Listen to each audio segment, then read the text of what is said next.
Hello my YouTube family, स्वागत है आपका फार्मर बुक्स पावर चैनल पर। उम्मीद है कि आपको मेरी ऑडियो बुक पसंद आ रही होगी। अगर आपने मेरे चैनल को सब्सक्राइब नहीं किया है तो प्लीज़ सब्सक्राइब कर दे, बेल आइकन को प्रेस कर दे और ऑल नोटिफिकेशन को सिलेक्ट कर दे ताकि हर आने वाली वीडियोज़ की अपडेट आपके पास तुरंत पहुँच सके। वीडियो को लाइक ज़रूर कर देना। आज हम बात करने वाले हैं अध्याय नंबर 4, सबक नंबर 3, अपने काम से काम रखो। 1974 में मैकडोनाल्ड के मालिक रे क्रोक से आग्रह किया गया कि वे ऑस्टिन में टेक्सास यूनिवर्सिटी में एमबीए की कक्षा में व्याख्यान दें। मेरा एक करीबी दोस्त किथ कनिंगम वहाँ एमबीए कर रहा था। बहुत अच्छी और प्रेरणादायी चर्चा के बाद कक्षा खत्म हो गई और विद्यार्थियों ने रे से पूछा कि क्या वे बियर के लिए उनके फेवरेट बार में चलेंगे।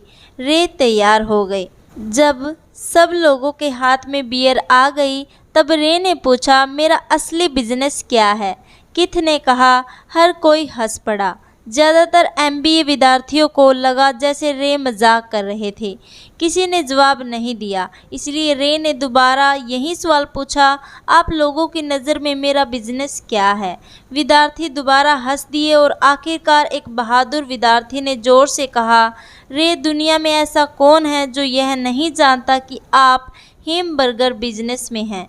रे हंस दिए। मुझे मालूम था आप लोग यही कहेंगे। वे एक पल के लिए रुके और इसके बाद उन्होंने कहा, लेडीज़ एंड जेंटलमैन, मैं हैमबर्गर बिजनेस में नहीं हूँ। मेरा असली बिजनेस रियल एस्टेट है। किथ ने कहा कि रे ने अपने नज़रिए को समझाने के लिए काफ़ी समय लिया है। अपने बिजनेस प्लान में रे जानते थे कि बिजनेस का मूल लक्ष्य हैमबर्गर फ्रेंचाइजी बेचना था, परंतु वे कभी भी हर फ्रेंचाइजी की लोकेशन को नहीं भूले। वे जानते थे कि रियल एस्टेट और इसकी लोकेशन हर फ्रेंचाइजी की सफलता में सबसे महत्वपूर्ण तत्व है। वह आदमी जो फ्रेंचाइजी खरीद रहा था और रे क्रोक के संगठन की फ्रेंचाइजी चैन का सदस्य बनता था, वह भी उस ज़मीन के लिए पैसे दे रहा था और उसे खरीद रहा था। आज मैकडोनाल्ड दुनिया में रियल एस्टेट का सबसे बड़ा अकेला मालिक है, जिसके पास कैथोलिक चर्च से भी ज़्यादा रियल एस्टेट है। आज मैकडोनाल्ड के पास अमेरिका और दुनिया के दूसरे देशों में सबसे कीमती चौराहे और नुक्कड़ है। किथ ने कहा कि यह उसकी ज़िंदगी का बड़ा सबक था। आज किथ के पास कार धोने का बिजनेस है, परंतु उसका असली बिजनेस है कार धोने के गैरेज के नीचे का रियल एस्टेट। पिछले अध्याय के अंत में हमने यह बताया था कि ज़्यादातर लोग दूसरों के लिए काम करते हैं, बस अपने लिए काम नहीं करते। वे पहले तो कंपनी के मालिकों के लिए काम करते हैं, फिर टैक्स के कारण सरकार के लिए काम करते हैं और आखिरकार बैंक के लिए काम करते हैं, जो उनके मॉर्टगेज का मालिक होता है। जब हम छोटे थे तो हमारे पास मैकडोनाल्ड का कोई फ्रेंची आउटलेट नहीं था, परंतु मेरे अमीर डैडी ने माइक और मुझे वही सबक सिखा दिया था जो टेक्सास यूनिवर्सिटी में रे क्रोक ने सिखाया था। यह अमीरों का रहस्य नंबर 3 है। रहस्य है, अपने काम से काम रखो। लोगों की ज़िंदगी में पैसे की तंगी इसलिए आती है क्योंकि वे अपनी सारी ज़िंदगी दूसरों के लिए काम करते रहते हैं। इसलिए लोगों के पास जिंदगी भर काम करने के बाद भी अपने लिए कुछ नहीं बच पाता। एक बार फिर एक चित्र 1000 शब्दों के बराबर है। यहाँ एक इनकम स्टेटमेंट और बैलेंस शीट का चित्र दिया गया है, जो रे क्रोक की सलाह का सबसे अच्छा उदाहरण है। मालिक के लिए काम, सरकार के लिए काम, संपत्ति आपका बिजनेस, दायित्व बैंक के लिए काम। हमारी वर्तमान शिक्षा पद्धति आज की युवाओं में अकादमिक कुशलताएं विकसित कर उन्हें अच्छी नौकरियां दिलाने के लिए तैयार करती हैं। उनकी ज़िंदगी उनकी तनख्वाह के चारों तरफ घूमती है, या जैसा पहले बताया जा चुका है, उनकी आमदनी वाले कॉलम के चारों तरफ। और ज़्यादा अकादमिक कुशलताओं को विकसित करने के बाद वे अपनी व्यावसायिक योग्यताओं को बढ़ाने के लिए और ऊंची शिक्षा हासिल करते हैं। वे इंजीनियर, वैज्ञानिक, रसोइये, पुलिस अफसर, कलाकार, लेखक इत्यादि बनने के लिए पढ़ाई करते हैं। उनकी व्यावसायिक योग्यताएं उन्हें काम करने और पैसा कमाने का मौका देती है, परंतु ध्यान रहे वे पैसे के लिए काम करते हैं। आपके प्रोफेशन और आपके बिजनेस में बहुत बड़ा अंतर है। मैं अक्सर लोगों से पूछता हूँ, आपका बिजनेस क्या है, और वे कहते हैं मैं एक बैंकर हूँ। फिर मैं उनसे पूछता हूँ कि क्या वे बैंक के मालिक हैं, और सामान्यतः उनका जवाब होता है नहीं, मैं वहाँ काम करता हूँ। इसी तरह उन्होंने अपने प्रोफेशन और अपने बिजनेस को एक ही समझ लिया है। उनका प्रोफेशन एक बैंकर का हो सकता है, परंतु उनका अपना बिजनेस कुछ भी नहीं है। रे क्रोक अपने प्रोफेशन और अपने बिजनेस के बीच के अंतर को बहुत अच्छी तरह जानते थे। उनका प्रोफेशन हमेशा वही था, वे एक सेल्समैन थे। एक समय वे मिल्क शेक के लिए मिक्सर बेचते थे और कुछ ही समय बाद वे हैमबर्गर फ्रेंचाइजी बेचने लगे। हालांकि उनका प्रोफेशन हैमबर्गर फ्रेंचाइजी बेचने का था, परंतु उनका बिजनेस आय दिलाने वाले रियल एस्टेट को इकट्ठा करना था। स्कूल के साथ एक समस्या यह है कि आप जो विषय पढ़ते हैं आप वहीं बन जाते हैं। उदाहरण के लिए, अगर आप कुकिंग का अध्ययन करते हैं तो आप शेफ बन जाते हैं, अगर आप कानून का अध्ययन करते हैं तो आप वकील बन जाते हैं, और अगर आप ऑटो मैकेनिक का अध्ययन करते हैं तो आप मैकेनिक बन जाते हैं। जो पढ़ा जाए वही बन जाने में गलती यहाँ होती है कि लोग अपने काम से काम रखना भूल जाते हैं। वे अपना सारा जीवन दूसरों के लिए काम करने में ध्यान लगा देते हैं और इस तरह उसको अमीर बनाते हैं। आर्थिक रूप से सुरक्षित बनने के लिए किसी आदमी को अपने काम से काम रखने की ज़रूरत है। आपका बिजनेस आपकी संपत्ति वाले कॉलम के चारों तरफ घूमता है, जो आपकी आमदनी वाले कॉलम के विपरीत होता है, जैसे पहले बताया जा चुका है। नंबर 1 नियम यह जानना है कि संपत्ति और दायित्वों के बीच अंतर होता है और इसीलिए हमें संपत्ति की खरीदनी चाहिए। अमीर लोग अपने संपत्ति वाले कॉलम पर ध्यान देते हैं, जबकि बाकी सभी लोग अपने इनकम स्टेटमेंट पर ध्यान देते हैं। इसीलिए हमें यह बहुत सुनने में आता है, मुझे ज़्यादा तनख्वाह की ज़रूरत है, काश कि मुझे प्रमोशन मिल जाए। मैं एक बार फिर स्कूल जाकर कुछ और प्रशिक्षण लेने वाला हूँ ताकि मैं बेहतर नौकरी पा सकूँ। मैं ओवर टाइम करने वाला हूँ, शायद मुझे कोई पार्ट टाइम काम मिल जाए। मैं 2 सप्ताह में नौकरी छोड़ दे रहा हूँ, मुझे एक नई नौकरी मिल गई जिसमें तनख्वाह ज़्यादा है। कई समूहों में यह समझदारी के विचार है, परंतु अगर आप रे क्रोक की बात समझ लेते हैं तो ऐसा करके आप अपने काम से काम नहीं रख रहे हैं। ये सभी विचार अपना पूरा ध्यान आमदनी वाले कॉलम पर केंद्रित किए हुए हैं, और अगर अतिरिक्त धन का उपयोग आमदनी बढ़ाने वाली संपत्तियों को खरीदने में किया जाता है, तभी वह आदमी आर्थिक रूप से सुरक्षित हो सकता है। गरीब और मध्य वर्ग के ज़्यादातर लोग आर्थिक रूप से पुरातनपंथी होते हैं, यानी मैं जोखिम नहीं उठा सकता, यानी कि उनका कोई आर्थिक आधार नहीं होता। वे अपनी नौकरियों से चिपके रहते हैं, वे खेल को सुरक्षित तरीके से खेलते हैं। जब कंपनियों का आकार छोटा होने लगा तो लाखों करोड़ों लोगों को पता चला कि जिसे वे अपनी सबसे बड़ी संपत्ति मानते थे, यानी कि उनका घर, वह उन्हें जिंदा मार रहा है। उनकी घर नामक संपत्ति हर माह उनकी जेब से पैसे निकलवा रही थी। उनकी कार, उनकी दूसरी संपत्ति भी उन्हें जिंदा मार रही थी। गैरेज में रखे $1000 में खरीदे गए उनके गोल्फ क्लब अब $1000 के नहीं रह गए थे। नौकरी की सुरक्षा न होने के कारण अब उनके पास जीवन यापन का कोई आधार नहीं बचा था। उनके विचार में जो संपत्तियां थी वे पैसे के संकट के समय में उनकी कुछ भी मदद नहीं कर सकती थी।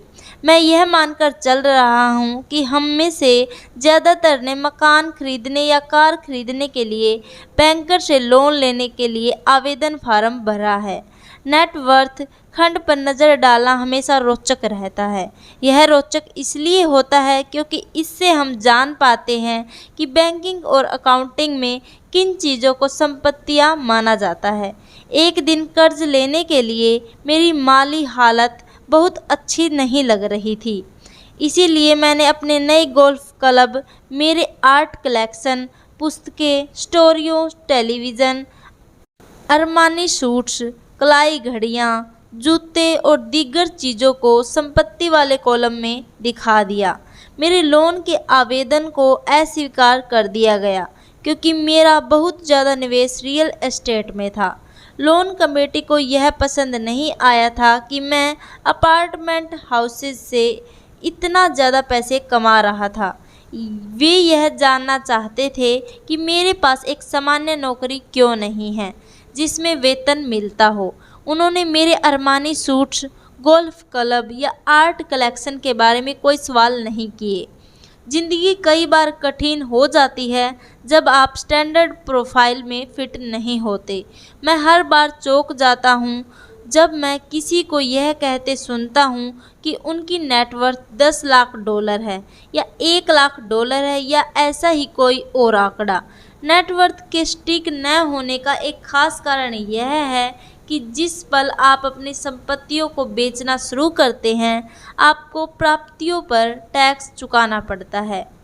इतने सारे लोग अपने आप को पैसे के गहरे संकट में डाल लेते हैं। जब उनकी आमदनी कम हो जाती है, पैसा जुटाने के लिए वे अपनी संपत्तियों को बेचते हैं। पहले तो उनकी व्यक्तिगत संपत्तियां सामान्यतः उस मूल्य से बहुत कम में बिकती है जो उनकी बैलेंस शीट में दिखाया गया है, या अगर संपत्तियों को बेचने से कोई फ़ायदा होता है तो उस पर टैक्स लगा दिया जाता है।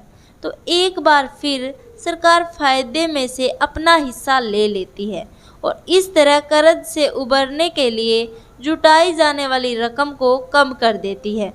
अपने काम से काम रखना शुरू कर दें, दिन की नौकरी को करते रहें, परंतु असली संपत्तियों को खरीदना भी शुरू कर दें। परंतु ऐसे दायित्वों या व्यक्तिगत चीज़ों से बचें जिनकी कीमत एक बार घर लाने पर कम हो जाए। आप जिस पल एक नई कार शोरूम से बाहर ले जाते हैं, उसकी कीमत 25% कम हो जाती है। यह सच्ची संपत्ति नहीं है, हालांकि आपके बैंकर भी इसे संपत्ति मानते हैं। मेरा $400 का नया टाइटेनियम ड्राइवर खरीदने के कुछ ही मिनटों बाद $150 मूल्य का हो गया था। वयस्कों के लिए यह सही है कि अपने खर्च कम कर लें, अपने दायित्वों को घटा लें और मेहनत से ठोस संपत्तियों का आधार बना लें। उन युवा लोगों को जिन्होंने अभी घर नहीं छोड़ा है, यह सिखाया जाना चाहिए कि संपत्ति और दायित्वों के बीच क्या फ़र्क होता है। घर छोड़ने से पहले ही उन्हें संपत्ति वाले कॉलम को बनाने की प्रेरणा दी जानी चाहिए। इसके पहले कि वे घर छोड़ें, शादी करें, घर खरीदें, बच्चे पैदा करें, खतरनाक आर्थिक स्थिति में फंसे, नौकरी को कसकर पकड़े रहें और हर चीज़ को उधार खरीदें। मैं बहुत सारे युवा दंपतियों को देखता हूँ जो शादी कर लेते हैं और अपने आप को एक ऐसे जाल में फंसा लेते हैं जिससे वे अपनी नौकरी के बहुत सालों तक कर्ज से बाहर नहीं निकल पाएंगे। जब आखिरी बच्चा घर छोड़कर चला जाता है, तब ज़्यादातर लोगों को यह एहसास होता है कि उन्होंने रिटायरमेंट की पर्याप्त तैयारी नहीं की है और वे थोड़ा पैसा अलग रखना शुरू कर देते हैं। फिर उनके अपने मम्मी डैडी बीमार हो जाते हैं और उन पर नई जिम्मेदारियां आ जाती है। तो मैं आपको या आपके बच्चों को किस तरह की संपत्तियों के संग्रह की प्रेरणा दे रहा हूँ। मेरी दुनिया में असली संपत्तियाँ कई तरह की होती हैं। ऐसे बिजनेस जिनमें मेरे होने की ज़रूरत न हो। मैं उनका मालिक ज़रूर हूँ, परंतु उन्हें दूसरे लोग चलाते हैं। अगर मुझे वहाँ काम करना पड़े तो यह बिजनेस नहीं होगा, यह मेरी नौकरी होगी।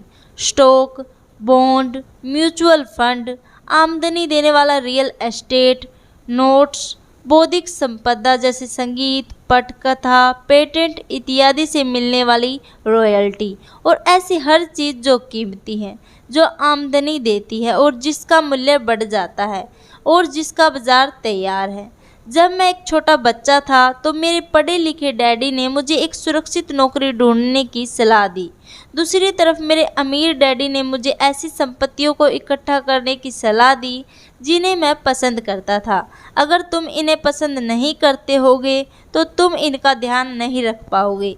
मेरे रियल एस्टेट इसलिए इकट्ठा करता हूँ क्योंकि मुझे इमारतों और ज़मीन से प्यार है। मैं उनके लिए शॉपिंग करना भी पसंद करता हूँ। मैं सारा दिन उनको निहार सकता हूँ। जब समस्याएं आती है तो समस्याएं उतनी बुरी नहीं होती कि उनके कारण रियल एस्टेट के लिए मेरा प्यार कम हो जाए। ऐसे लोग तो रियल एस्टेट से नफरत करते हैं। उन्हें इसे नहीं खरीदना चाहिए। मुझे छोटी कंपनियों के स्टॉक से भी प्रेम है, खासकर नई कंपनियों के स्टॉक से। इसका कारण यह है कि मैं एंटरप्रेन्योर हूँ, न कि कोई कॉरपोरेट व्यक्ति। मेरे शुरुआती सालों में मैं बड़े संगठनों में काम कर चुका हूँ, जैसे कैलिफोर्निया के स्टैंडर्ड में, यूएस मरीन कॉर्प्स और जेरोक्स कॉरपोरेशन में। मैंने इन संगठनों में बिताए समय का मज़ा लिया है और मेरे पास कई सुखद यादें हैं, परंतु भीतर से मैं कंपनी में काम करने वाला आदमी नहीं हूँ। मुझे कंपनी शुरू करना अच्छा लगता है, परंतु उन्हें चलाना मुझे उतना अच्छा नहीं लगता। इसलिए मैं जो शेयर खरीदता हूँ वे भी सामान्यतः छोटी कंपनियों के होते हैं और कई बार तो मैं कंपनी शुरू करता हूँ और उसे सार्वजनिक बना देता हूँ। नए स्टॉक के शेयर में किस्मत चमक सकती है और मुझे यह खेल पसंद है। कई लोग कम पूंजी वाली कंपनियों से डरते हैं और उन्हें खतरनाक कहते हैं, और वे खतरनाक है भी, परंतु खतरा हमेशा कम हो जाता है अगर आप निवेश से प्रेम करते हैं, उसे समझते हैं और खेल को अच्छी तरह जानते हैं। छोटी कंपनियों के साथ मेरी रणनीति यह होती है कि एक साल में अपने शेयर बेच दिए जाएं। दूसरी तरफ मेरी रियल एस्टेट की रणनीति छोटी प्रॉपर्टी से शुरू करने की होती है। फिर मैं उस छोटी प्रॉपर्टी को बेचकर उससे थोड़ी बड़ी प्रॉपर्टी ले लेता हूँ और इस तरह अपने फ़ायदे पर टैक्स चुकाने से बचता रहता हूँ। इससे प्रॉपर्टी की वैल्यू में नाटकीय बढ़ोतरी होती है। मैं सामान्यतः तौर पर रियल एस्टेट को 7 साल से कम समय अपने पास रखता हूँ। वर्षों तक जब मैं मरीन कॉर्प्स और जेरोक्स में था, तब भी मैंने वही किया जो मेरे अमीर डैडी ने मुझे सिखाया था। मैं अपनी दिन की नौकरी करता था, परंतु मैं अपने काम से काम भी रखता था। मैं रियल एस्टेट और छोटे स्टॉक्स की खरीद फरोख्त भी रखता था। अमीर डैडी ने हमेशा पैसे की समझ के महत्व पर जोर दिया था। जितनी अच्छी तरह मैं अकाउंटिंग और कैश मैनेजमेंट को समझ सकता था, उतनी ही अच्छी तरह मैं निवेशों का विश्लेषण कर सकता था और आखिरकार खुद की कंपनी शुरू कर सकता था और उसे सफल बना सकता था। जब तक कि कोई पहले से ही ऐसा न सोच रहा हो, मैं किसी को अपनी कंपनी बनाने के लिए प्रोत्साहित नहीं करता। मैं जानता हूँ कि कंपनी चलाने में कितना झंझट होता है और मैं नहीं चाहता कि आप उस झंझट में फंसे। कई बार ऐसा भी समय आता है जब लोगों को रोज़गार नहीं मिलता और उनके लिए कंपनी शुरू करना एक समाधान होता है, परंतु सफलता के अवसर बहुत कम हैं। 10 में से 9 कंपनियां 5 साल में डूब जाती है। पहले 5 साल में जो कंपनियां बची रहती हैं, उनमें से भी 10 में से 9 कंपनियां बाद में बंद हो जाती है। तो अगर आपकी पहले से ही अपनी कंपनी शुरू करने की इच्छा हो, तभी मैं इसकी सलाह दूंगा। अन्यथा अपने दिन की नौकरी करते रहें और अपने काम से काम रखें। मैं कहता हूँ कि अपने काम से काम रखें, तो मेरा यह मतलब है कि आप अपनी संपत्ति वाले कॉलम को ज़्यादा मजबूत बनाते रहें। एक बार इसमें $1 जाए तो वह बाहर न निकल पाए। इसे इस तरह सोचें कि जब $1 आपकी संपत्ति वाले कॉलम में जाता है तो वह आपका कर्मचारी बन जाता है। पैसे के बारे में सबसे अच्छी चीज़ यह है कि यह हर दिन 24 घंटे काम करता है और ऐसा पीढ़ियों तक कर सकता है। अपने दिन की नौकरी करते रहें, एक अच्छे मेहनती कर्मचारी की तरह काम करें, परंतु अपने संपत्ति वाले कॉलम को बढ़ाते रहें। जब आपका कैश फ्लो बढ़ता है, तब आप कुछ विलासिता की चीज़ें खरीद सकते हैं। इस बारे में एक महत्वपूर्ण तथ्य यह है कि अमीर लोग विलासिता की चीज़ें सबसे बाद में खरीदते हैं, जबकि गरीब और मध्य वर्गीय लोग विलासिता की चीज़ें सबसे पहले खरीदते हैं। गरीब और मध्य वर्गीय लोग अक्सर बड़े घर, हीरे, फर, ज्वेलरी या नाव जैसी विलासिता की चीज़ें इसलिए खरीद लेते हैं ताकि वे अमीर दिख सकें। वे अमीर दिखते हैं परंतु असल में वे उधार के दलदल में गहरे दसते चले जाते हैं। वे लोग जिनके पास पीढ़ियों से पैसा है, जो लंबे समय से अमीर है, वे अपने संपत्ति वाले कॉलम को सबसे पहले बनाते हैं। फिर संपत्ति वाले कॉलम से होने वाली आमदनी उनके लिए विलासिता की चीज़ें खरीद लेती है। गरीब और मध्य वर्गीय लोग अपनी खून पसीने की कमाई और बच्चों की विरासत की कीमत पर विलासिता की चीज़ें खरीदते हैं। सच्ची विलासिता असली संपत्ति में निवेश करने और उसे विकसित करने का प्रोत्साहन है। उदाहरण के तौर पर, जब मेरी पत्नी और मेरे पास हमारे अपार्टमेंट हाउसेज से अतिरिक्त पैसा आने लगा तो वह बाजार गई और अपने लिए मर्सिडीज खरीद लाई। इसमें ज़रा भी मेहनत या जोखिम नहीं था क्योंकि अपार्टमेंट हाउस के कारण उसने कार खरीदी थी, परंतु उसे इसके लिए 4 साल तक इंतज़ार करना पड़ा था जब रियल एस्टेट पोर्टफोलियो बढ़ रहा था और आखिरकार उसने इतना अतिरिक्त पैसा दे दिया कि कार खरीदी जा सके। परंतु मर्सिडीज़ की यह विलासिता दरअसल एक सच्चा पुरस्कार है क्योंकि उसने यह साबित कर दिया था कि वह अपने संपत्ति वाले कॉलम को सही तरह से बढ़ाना जानती है। अब उसके लिए उस कार की कीमत सामान्य रूप से खरीदी गई कार से कहीं ज़्यादा है। ज़्यादातर लोग अक्सर इच्छा जागने पर बिना सोचे समझे जाते हैं और कर्ज पर कार या विलासिता की कोई और चीज़ खरीद लेते हैं। हो सकता है कि वे ज़िंदगी से ऊब चुके हो या उन्हें सिर्फ एक नए खिलौने की ज़रूरत हो। कर्ज पर विलासिता की चीज़ खरीदने से देर सबेर वह आदमी उस चीज़ से चिढ़ने लगेगा क्योंकि उसके कारण जो कर्ज लिया गया है वह एक बार बन जाएगा। एक बार आप अपने बिजनेस को बनाने, उसमें निवेश करने का समय निकाल लेते हैं तो फिर आप उसमें जादू की छड़ी घुमा सकते हैं, जो अमीरों का सबसे बड़ा रहस्य है। यह रहस्य अमीरों को भीड़ में सबसे आगे रखता है। अपने काम से काम रखने का इनाम जो आपको उस राह पर चलने के लिए मिलता है जिस पर अमीर लोग चलते हैं। धन्यवाद दोस्तों, उम्मीद है कि आपको मेरी ऑडियो बुक पसंद आ रही होगी। अगर आपने मेरे चैनल को सब्सक्राइब नहीं किया है तो प्लीज़ सब्सक्राइब कर दें, बेल आइकन को प्रेस कर दें और ऑल नोटिफिकेशन को सिलेक्ट कर दें ताकि हर आने वाली वीडियो की अपडेट आपके पास पहुंच सके। वीडियो को लाइक ज़रूर कर देना। धन्यवाद।